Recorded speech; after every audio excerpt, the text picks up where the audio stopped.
भतीजी से अवैध संबंध बनाने के लालच में फूफा का हुआ कत्ल। तो पूरी कहानी जानने के लिए हमारे इस वीडियो में बने रहें। अगर आप हमारे चैनल पर नए हैं तो हमारे चैनल को सब्सक्राइब जरूर कर देना। रजनी, क्या बात है, आजकल तुम कुछ बदली सी लग रही हो। पहले की तरह हमसे बात भी नहीं करती।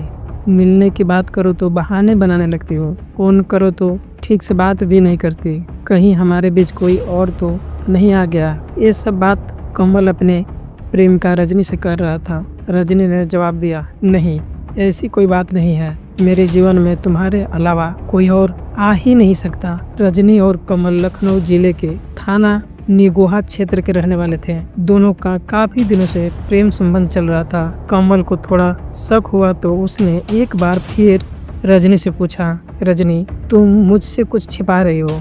देखो, तुम्हें किसी से भी डरने की जरूरत नहीं है। कोई बात हो तो मुझे बताओ, हो सकता है मैं तुम्हारी कोई मदद कर सकूं। रजनी ने कहा, कमल, मैंने तुम्हें बताया नहीं, पर एक दिन हम दोनों को हमारे फूफा ने देख लिया था। कमल ने चिंतित होते हुए कहा, अच्छा, उन्होंने घर वाले को तो नहीं बताया? रजनी बोली, अभी तो उन्होंने नहीं बताया, पर बात छिपाने की कीमत मांग रहे हैं। कमल ने पूछा, कितने पैसे चाहिए उन्हें? नहीं, पैसे नहीं मांग रहे हैं वे, बल्कि एक बार मेरे साथ सोना चाहते हैं और धमकी दे रहे हैं कि अगर उनकी बात नहीं मानी तो वह मेरे घर में पूरी बात बता देंगे। कमल ने कहा, तुम चिंता मत करो, बस एक बार तुम अपनी फूफा को मुझसे मिलवा दो। हम उनकी ऐसी हालत कर देंगे कि वह बताने लायक ही नहीं रहेंगे। वह तुम्हारा सगा रिश्तेदार है। यह बात कहते उसे शर्म नहीं आई। रजनी को चिंता में देख कमल गुस्से से भर गया। रजनी ने कमल को समझाते हुए कहा, मारना नहीं है, ऐसा करने पर तो हम ही फंस जाएंगे। जो बात हम छिपाना चाह रहे हैं वह फैल जाएगी। कमल ने कहा, पर जो बात मैं तुमसे नहीं कह पाया उसने तुमसे कैसे कह दी? उसे कुछ तो शर्म आनी चाहिए थी, आखिर वह तुम्हारे सगे फूफा है। रजनी बोली, तुम्हारी बात सही है, मैं उनकी बेटी की तरह हूँ। वह शादीशुदा और बाल बच्चेदार है, फिर भी वह मेरी मजबूरी का फायदा उठाना चाहते हैं। कमल गुस्से में बोला, तुम चिंता मत करो, अगर वह फिर कोई बात करे तो बताना, हम उसे ठिकाने लगा देंगे। इसके बाद रजनी अपने घर आ गई और रजनी को अपने फूफा के बात लेकर चिंता होने लगी थी। रजनी उसकी पत्नी रेखा के भाई की बेटी थी। उससे उम्र में 15 साल छोटी थी। रजनी को एक दिन गंगा सागर ने कमल के साथ घूमते देख लिया था। कमल के साथ वह मोटरसाइकिल से अपने घर आई थी। यह देखकर गंगा सागर को लगा कि अगर रजनी को ब्लैकमेल किया जाए तो वह चुपचाप उसकी बात मान लेगी। चूँकि वह खुद ही ऐसी है, इसलिए यह बात किसी से बताएगी भी नहीं। गंगा सागर ने जब यह बात रजनी से कही तो वह सन्न रह गई। वह कुछ नहीं बोली, लेकिन गंगा सागर ने रजनी से एक दिन फिर कहा, रजनी, तुम्हें मैं सोचने का मौका दे रहा हूँ। अगर तुमने मेरी बात नहीं मानी तो घर में तुम्हारा भंडा फोड़ कर रख दूंगा। तुम तो जानती ही हो कि तुम्हारे माँ बाप कितने गुस्से वाले हैं। मैं उनसे यह बात कहूँगा तो मेरी बात पर उन्हें पक्का यकीन हो जाएगा और बिना कुछ सोचे समझे हुए तुम्हें घर से निकाल देंगे। रजनी को धमकी देकर गंगा सागर चला गया। समस्या गंभीर होती जा रही थी। रजनी सोच रही थी कि वो हो सकता है उसके फूफा के मन से यह भूत उतर गया हो और दोबारा यह बात न कहे। यह सोचकर वह चुप थी, पर गंगा सागर यह बात भूला ही नहीं था। गंगा सागर एक दिन रजनी के घर पहुंच गया। अकेले पाकर उसने रजनी से पूछा, रजनी, तुमने मेरे प्रस्ताव पर क्या विचार किया? रजनी ने गंगा सागर को समझाने की कोशिश की, अभी तो कुछ समझ नहीं आ रहा है कि मैं क्या करूं। देखिए फूफा जी, आप मुझसे बहुत बड़े हैं, मैं आपके बच्चे की तरह हूँ, मुझ पर दया कीजिए। गंगा सागर ने बोला, इसमें छोटे बड़े जैसी कोई बात नहीं है, मैं अपनी बात पर अड़ी रहूँ। इतना समझ लो कि मेरी बात नहीं माननी तो भंडा फोड़कर रख दूंगा। आखिरी बार समझा रहा हूँ। गंगा सागर की बात सुनकर रजनी कुछ नहीं बोली। उसे यकीन हो गया था कि वह मानने वाला नहीं है। रजनी ने यह बात कमल को बताई।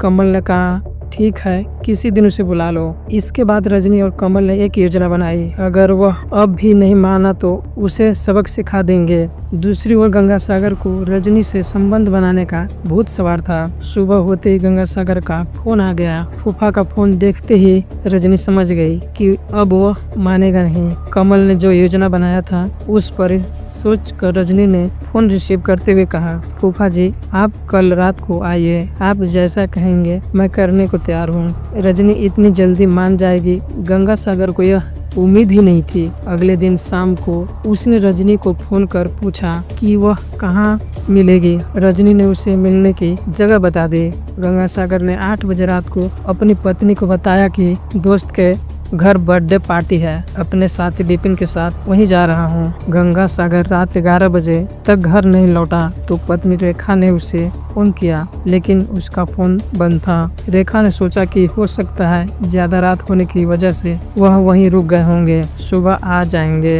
अगली सुबह किसी ने फोन करके रेखा को बताया कि गंगासागर का शव हरिहरपुर गांव के पास फार्म हाउस के नजदीक पड़ा है। यह खबर मिलते मोहल्ले के लोगों के साथ वहां पहुंची तो वहां उसके पति की लाश पड़ी थी। सूचना मिलने पर पुलिस भी वहां पहुंच गई। पुलिस ने जरूरी कार्रवाई करके लाश को पोस्टमार्टम के लिए भेज दिया गया। कुछ देर बाद पुलिस को सूचना मिली कि गंगासागर की लाल रंग की बाइक घटनास्थल से 22 किलोमीटर दूर असोहा थाना क्षेत्र के भावलिया गांव के पास सड़क किनारे एक गड्ढे में पड़ी है। जिस क्रूरता से गंगासागर की हत्या की गई थी उसे देखते हुए लग रहा था कि हत्यारे की मृतक से कोई गहरी दुश्मनी थी, इसलिए उसने चाकू से उसका शरीर गोद डाला था ताकि वह जीवित न बचे। पुलिस ने मृतक के मोबाइल की कॉल डिटेल्स निकलवा कर उसका छानबीन किया। इसके अलावा पुलिस ने उसकी सहेलियों, साले, पत्नी सहित कुछ साथी ठेकेदारों से भी बात की। एसएसआई रामफल मिश्रा ने कॉल डिटेल्स खंगाली शुरू की तो उसमें कुछ नंबर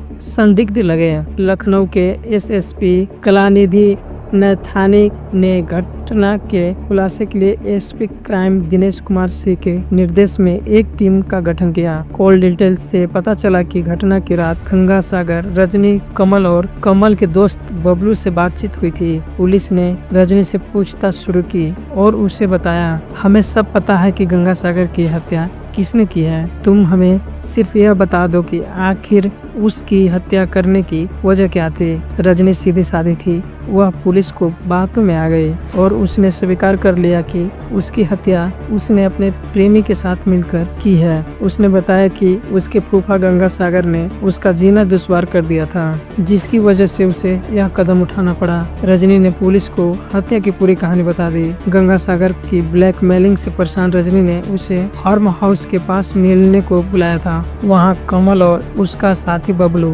पहले से मौजूद थे। गंगासागर को लगा कि रजनी उसकी बात मानकर संपर्क के लिए तैयार है और वह रात 9 बजे फार्म हाउस के पीछे पहुंच गया।